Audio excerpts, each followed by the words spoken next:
they want to control us just like a dictator. आम हत्या हो यो मैसेकर हो। शायद वेस्टर्न मीडिया के तरह नेपाल की ओली सरकार ने भी सोचा होगा कि काठमांडू में जो स्ट्रीट प्रोटेस्ट हो रहे हैं वो सोशल मीडिया बैन के खिलाफ प्रदर्शन है और कुछ गोलियां कुछ मौतें नेपाल के जवानों के गरम खून को ठंडा कर देंगी। भारी गलती। पीएम ओली सरकार के क्रैकडाउन के 24 घंटे के अंदर अंदर पूरी कहानी अब नेपाल में बदल चुकी है, क्योंकि जो गुस्सा था वो सोशल मीडिया बैन से ज्यादा करप्शन, नेपो बेबीज और सरकार के एब्सोल्यूट इकोनॉमिक फेलियर के खिलाफ था। सरकार ने अंदाजा नहीं लगाया था कि उनका एक्शन, उनकी गोलियां 19-20 मौतों के वजह से उनके घरों को आग लगा दिया जाएगा, उन्हें हेलीकॉप्टर से अपनी जान बचाकर भागना पड़ेगा। खुद प्रधानमंत्री ओली 24 घंटे के अंदर उनको इस्तीफा देना पड़ेगा। काठमांडू के ऊपर मंडराते हुए हेलीकॉप्टर्स, प्रोटेस्टर्स के ऊपर गिरते हुए टीयर गैस, नेपाली युवाओं के साथ अब पूरे देश का हो जाना इस बात का संकेत था कि सिर्फ होम मिनिस्टर, एग्रीकल्चर मिनिस्टर के इस्तीफे से नहीं चलेगा, प्रधानमंत्री ओली को जाना होगा, तभी जाकर एक बड़ा बदलाव आ पाएगा नेपाल में।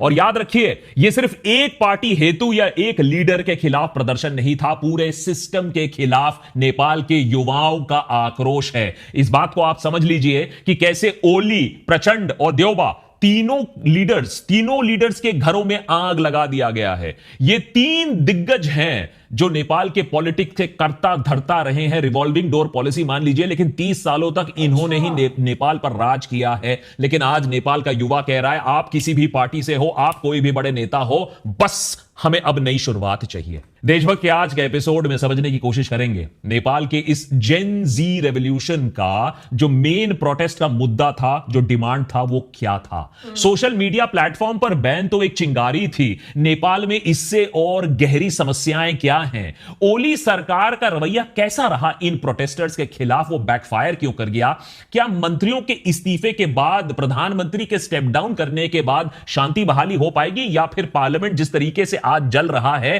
और मुश्किलें आने वाली हैं नेपाल के लिए।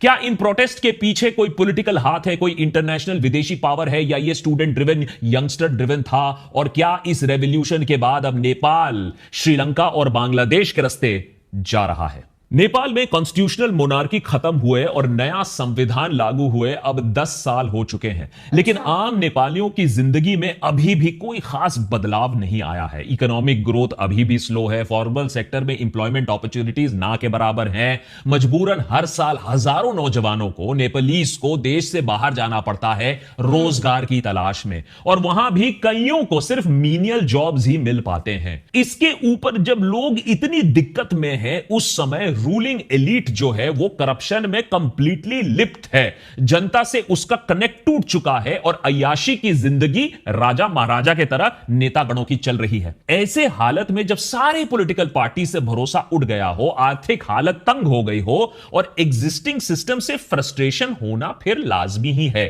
इस गुस्से और फ्रस्ट्रेशन को नेपाली युवा बीते कुछ समय से सोशल मीडिया पर शेयर कर रहे थे, वहां अपनी आवाज उठा रहे थे। हाल ही में सोशल मीडिया प्लेटफॉर्म्स पर हैशटैग नेपो किड्स और हैशटैग नेपो बेबीज जैसे ट्रेंड चीजें चल रही थी। इन हैशटैग्स को यूज करके लोग पॉलिटिकल एलीट, उनके बच्चों के लाइफस्टाइल, उनके लग्जरीज, उनका आम जनता के रोजमर्रा के प्रॉब्लम से कट ऑफ को हाईलाइट कर रहे थे, फिर चाहे वो टिकटॉक वीडियोस के जरिए हो या फिर रील्स के जरिए हो। कई बार देखा गया है कि जब विपक्ष, मीडिया, कोर्ट सब फेल कर जाते हैं तो सोशल मीडिया सच्चाई दर्शाने में मदद करता है। और नेपाल के युवाओं ने सवाल किया कि भाई इंस्टाग्राम और टिकटॉक पर ये जो नेपो किड्स हैं, ये जो पॉलिटिशियंस के बच्चे हैं, ये इंपोर्टेड गाड़ियां, फॉरेन हॉलीडेज, ये जो शो ऑफ कर रहे हैं, इसका पैसा कहां से आ रहा है। तो पॉलिटिशियंस हो, उनका एरोगेंस हो, उनका करप्शन हो, उनके बच्चों की अय्याशी हो, इस वजह से एक डीप डिसकंटेंट नेपाल के यूथ में हफ्तों से बढ़ रहा था, लेकिन यह डिसकंटेंट अभी भी ऑनलाइन था।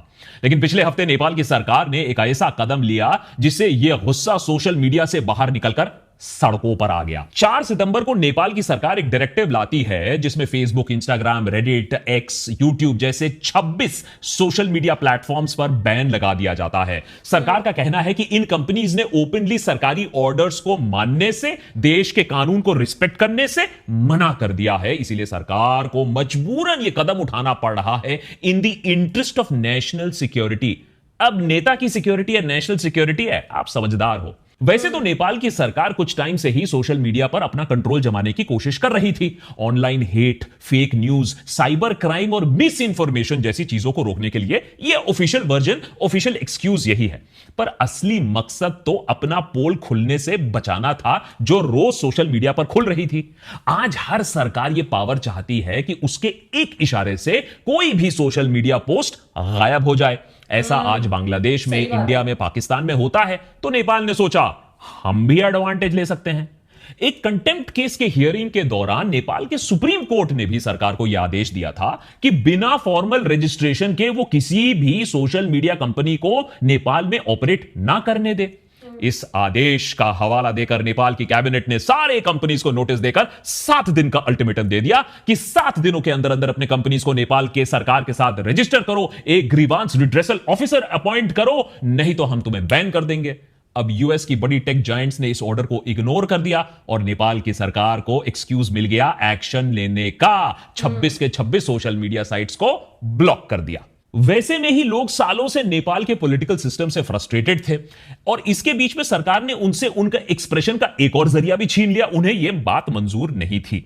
साथ ही साथ सोशल मीडिया के जरिए, याद रखिए, नेपाल के युवा अपने बिजनेस, जो कि मोस्टली टूरिज्म रिलेटेड होते हैं, उसको प्रमोट किया जाता है, एडवर्टाइज किया जाता है, नए कस्टमर्स, मार्केट्स को एक्सप्लोर किया जाता है। ऐसे में सरकार का ऐसा एक ब्लैंकेट बैन एक्सप्रेशन तो छीन ही रहा था, लोगों का फ्रीडम तो छीन ही रहा था, लेकिन साथ ही साथ लोगों के पेट पर भी एक लात मार रहा था। तो डिसकंटेंट बढ़ना तो भाई बहुत स्वाभाविक था। सोशल मीडिया प्लेटफॉर्म्स पर बैन का ऑर्डर आते ही बात बिगड़ना शुरू हो चुका था। नेपाली युवा इसे एक करप्ट ओली सरकार का फ्री स्पीच को खामोश करने के लिए एक बड़ा कदम, एक फॉर्मूला की तरह देख रहे थे। इसी बीच हामी नेपाल नामक एक संगठन सामने आता है। ये एक एनजीओ है और उसके 36 साल के फाउंडर सुदन गुरुङ, जो अभी तक तो सिर्फ ह्यूमैनिटेरियन रिलीफ का काम कर रहे थे, अब वो डिस्कॉर्ड जैसे प्लेटफॉर्म का इस्तेमाल करते हैं, डिस्कशंस ऑर्गेनाइज करवाते हैं और मंडे 8 सितंबर को काठमांडू में प्रोटेस्ट की परमिशन लेते हैं। फिर इसी ऑर्गेनाइजेशन ने सोमवार के प्रोटेस्ट के लिए banners, posters, dos don'ts circulate किए।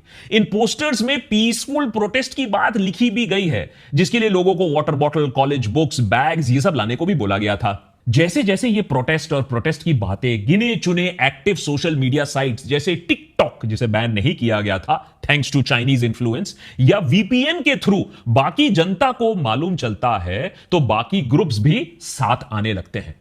लेकिन पॉलिटिकल पार्टीज और उनके यूथ विंग्स को खास तौर पर प्रोटेस्ट से दूर रहने को कहा जाता है, क्योंकि, और यह बात जरूरी है, शुरू से ही इस प्रोटेस्ट का आइडिया सोशल मीडिया बैन से बहुत ज्यादा बड़ा हो चुका था। अब यह protest fully anti corruption movement, सारी पार्टीज के खिलाफ एक मूवमेंट का रंग ले चुकी थी। फिर आई 8 सितंबर वाली वो सुबह जब हजारों की संख्या में प्रोटेस्टर्स काठमांडू, पोखरा, चितवन जैसे शहरों में उनके सड़कों पर उतर आए। सबसे इंटेंस प्रोटेस्ट काठमांडू में दिखने को मिले। यहां सोमवार सुबह 9 बजे तक मालतीघर चौक पर हजारों युवा इकट्ठा हो गए थे। स्कूल और कॉलेज स्टूडेंट्स अपने यूनिफॉर्म्स में, हाथ में प्लेकार्ड्स लेकर, गाते गाते, स्लोगन्स लगाते हुए मार्च कर रहे थे। जब रैली 10:30 बजे ब्रिजेश्वर की तरफ निकली, तब तक तो सब कुछ कंट्रोल में था। अब यहां कहानी के 2 वर्जन हैं। प्रोटेस्टर्स का कहना है कि पुलिस ने उन्हें आगे बढ़ने दिया। युवा प्रोटेस्टर्स ने अपने हाथ ऊपर करके दिखाए कि वो निहत्थे थे, लेकिन फिर अचानक पुलिस ने उनके ऊपर गोलियां बरसाना शुरू कर दिया। सरकार का कहना है कि मार्च के अंदर से ही एंटी सोशल एलिमेंट्स निकलने लगे, जो उपद्रव करने लगे, वायलेंस करने लगे, आगजनी करने लगे और पुलिस को तब गोली चलानी पड़ी। लेकिन जो भी कारण हुआ, उसके बाद जो होता है उस पर डिबेट नहीं है। उसके बारे में बहुत सारे रिकॉर्ड्स और वीडियो, मोबाइल फुटेज है। हम सब कुछ यहां दिखा भी नहीं सकते हैं क्योंकि इतने दर्दनाक वो फुटेज है। टीयर गैस, रबर बुलेट्स और ultimately shoot at site orders भी दे दिए गए।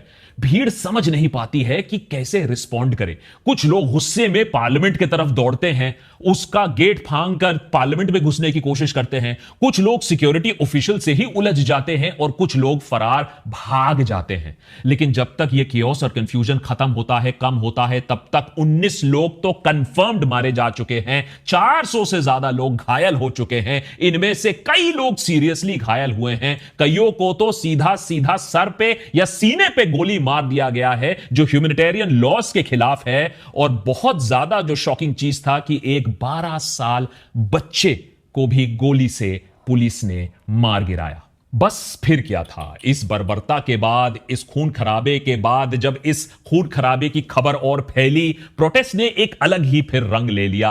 अब बात सोशल मीडिया पर बैन या करप्शन या नेपो किड्स के बारे में नहीं थी। अब तो सीधा सीधा गुस्सा प्रधानमंत्री केपी शर्मा ओली के खिलाफ था, उनके होम मिनिस्टर के खिलाफ था। आखिर इस सरकार ने एक दिन में 19 लोगों की जानें ली थी, बच्चों पर गोलियां चलाई थी। इसे माफ नहीं किया जा सकता है। मरने वालों की संख्या 2006 के प्रोटेस्ट से भी ज्यादा थी। याद रखिए, वो प्रोटेस्ट, वो महान प्रोटेस्ट जिसमें किंग ज्ञानेंद्र को स्टेप डाउन करना पड़ा था, जिसे एक पिविटल मोमेंट कहा जाता है नेपाल की हिस्ट्री में।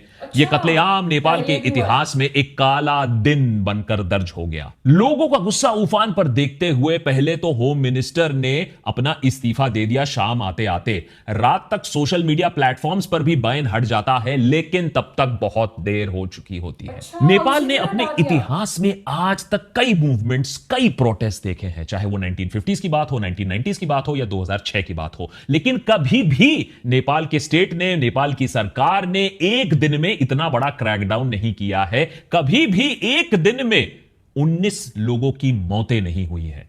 ऐसा कुछ नेपाल में आज तक किसी ने देखा न सोचा था। जाहिर सी बात है कि अब जो गुस्सा आया उससे ओपिनियन कंप्लीटली स्प्लिट हो गया। कुछ लोग प्रोटेस्ट्स और इंटेंसिफाई करने की मांग करने लगे, वहीं कुछ लोगों ने कहा कि हम बहुत ट्रॉमेटाइज्ड हो चुके हैं, अब बातचीत कर लेते हैं। लेकिन तब तक जो स्टूडेंट्स थे, जो यंगस्टर्स थे, वो कुछ सुनने के मूड में नहीं थे। होम मिनिस्टर घटना की जिम्मेदारी लेते हुए रिजाइन तो कर देते हैं। शाम तक सरकार एक प्रोब कमिटी भी ऑर्डर कर चुकी होती है, जो काठमांडू और बाकी जगहों जो वायलेंस हुआ था उसकी जांच करेगी। देर रात तक प्राइम मिनिस्टर ओली खुद बयान देते हैं। उन्होंने कहा कि नहीं नहीं, हम प्रोटेस्टर्स के खिलाफ नहीं है, लेकिन उसमें इन्फिल्ट्रेटर्स घुस गए थे जो इसको पूरा वायलेंट बना देते हैं और पुलिस को गोली चलानी पड़ी। हमें इस जेनजी के डिमांड्स के साथ कोई प्रॉब्लम नहीं है, हम उनके खिलाफ नहीं है, मिसअंडरस्टैंडिंग हो चुकी है। लेकिन ये सारी बातें अब बेकार हो चुकी थी।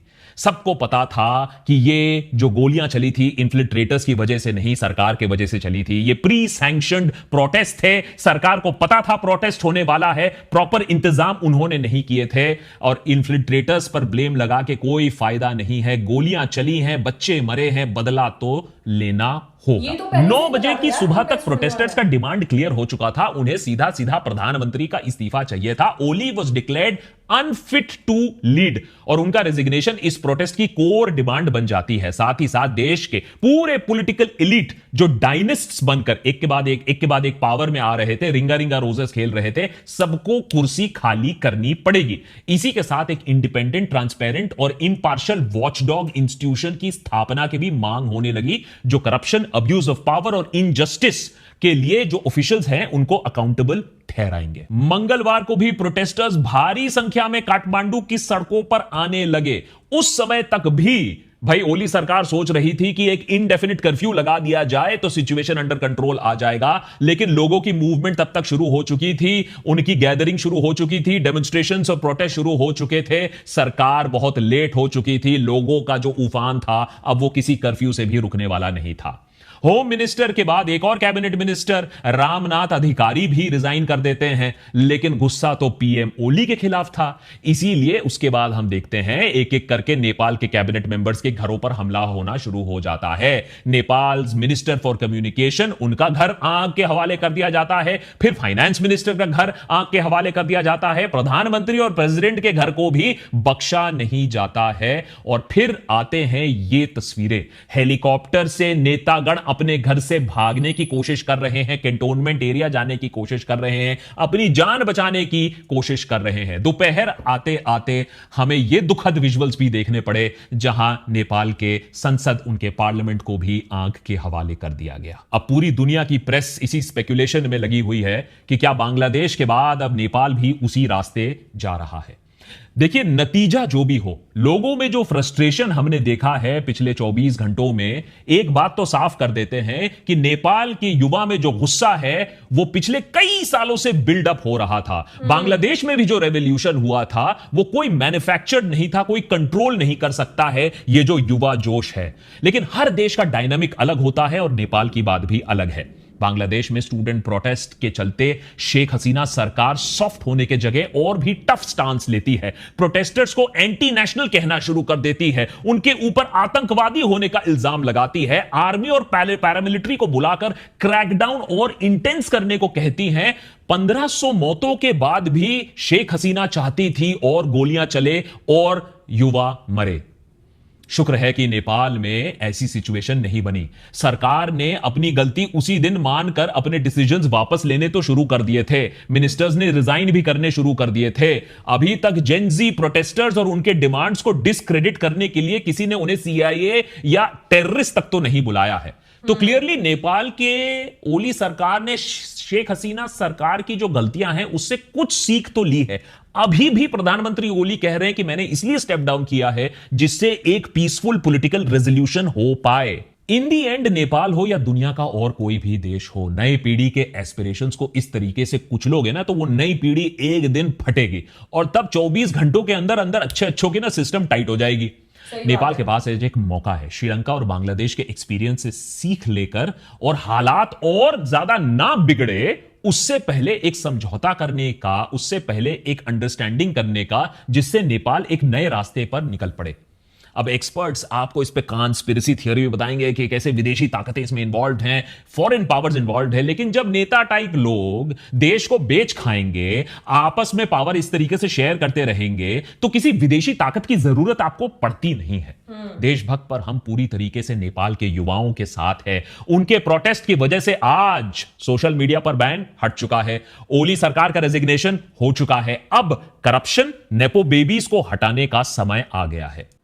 Oh my God, I don't think so मेरे पास बोलने के लिए कुछ भी है। जो भी चीज़ें वहाँ पे चल रही हैं, जो चीज़ें मेरे को इस वीडियो से पता चली, I am not involve in that political चीज़ें, ज़्यादा मैं उसमें इन्वॉल्व नहीं होती हूँ, ठीक है। तो मुझे नेपाल के पॉलिटिक्स का तो क्या ही पता होगा, बट जो चीज़ें पता चली 10 साल पहले ही नेपाल ने अपना नया कॉन्स्टिट्यूशन जो है वो अडॉप्ट करा है और 19th को नेशनल डे नेपाल का मनाया जाने वाला है या मनाया जाता है। तो इस 19 सितंबर को क्या होने वाला है वो मुझे देखना है। अभी वहाँ की सरकार जा चुकी है, प्राइम मिनिस्टर है और जो मिनिस्टर्स हैं उन्होंने रिज़ाइन कर दिया है, वो देश छोड़ के भागने की फिराक में हैं। तो अभी नई सरकार कौन सी बनेगी, क्या चीज़ें होंगी, क्या फिर से जो पहले जैसे होता था नेपाल में राजा का राज होता था, क्या फिर से वो आएगा या कोई नया लीडर बनेगा। कुछ भी जो होता है, नेपाल का जितना लॉस हुआ है, जहां आग लगी है पार्लियामेंट में या जो भी चीज़ें हुई हैं, उस लॉस को रिकवर करने में नेपाल को बहुत टाइम लग जाएगा यार।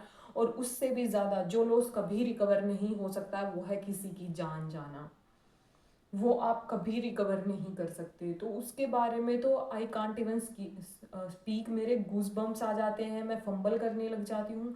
आप किसी को कैसे, जो चला गया यार, उसको कैसे वापस लाओगे? कितने भी पैसे लगा लो, कुछ भी लगा लो, वापस नहीं आ सकता है यार। आई डोंट नो इस मोमेंट में आगे क्या होने वाला है, but I just love Nepal and I wish कि अब कोई मौत ना हो, सब कुछ अच्छा हो, सारी चीज़ें सही हों। और देखते हैं क्या होता है यार। मैं तो चाहती हूँ सब अच्छा हो जाए। एंड या that's it for this video. I hope you like it. If you do then please like, comment, share and subscribe to my channel below and I will see you in the next video. Till then bye bye.